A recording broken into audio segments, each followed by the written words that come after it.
Siapa sih yang tidak mengenal Abu Lahab? Siapa sih yang tidak pernah mendengar Bilal bin Rabah? Adalah dua sosok manusia yang sangat berbeda.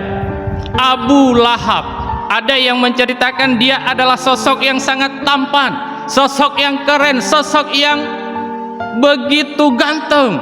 Tapi apa yang terjadi Bapak Ibu sekalian? Ketampanan Abu Lahab, kegantengan Abu Lahab dihancurkan, dikalahkan oleh akhlak yang buruk yang dimiliki oleh Abu Lahab. Kegantengan Abu Lahab, ketampanan Abu Lahab tidak berarti.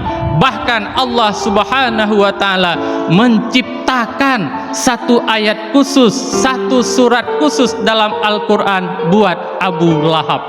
Tabbat yada abi lahabi wa tab. Dijamin bahwa Abu Lahab itu adalah penghuni neraka. Kemudian apa yang terjadi dengan Bilal bin Rabah? Kita kenal Bilal bin Rabah adalah seorang budak yang hina dina.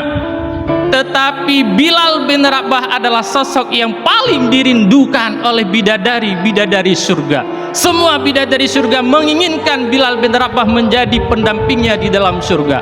Ternyata Bilal bin Rabah seorang budak yang hina dina, hitam, legam, tidak ada skincare yang bisa membuat wajahnya glowing Bapak Ibu sekalian. Tapi apa yang terjadi? Bilal bin Rabah adalah salah satu sahabat yang dijamin masuk surga oleh Nabi Muhammad sallallahu alaihi wasallam. Kenapa?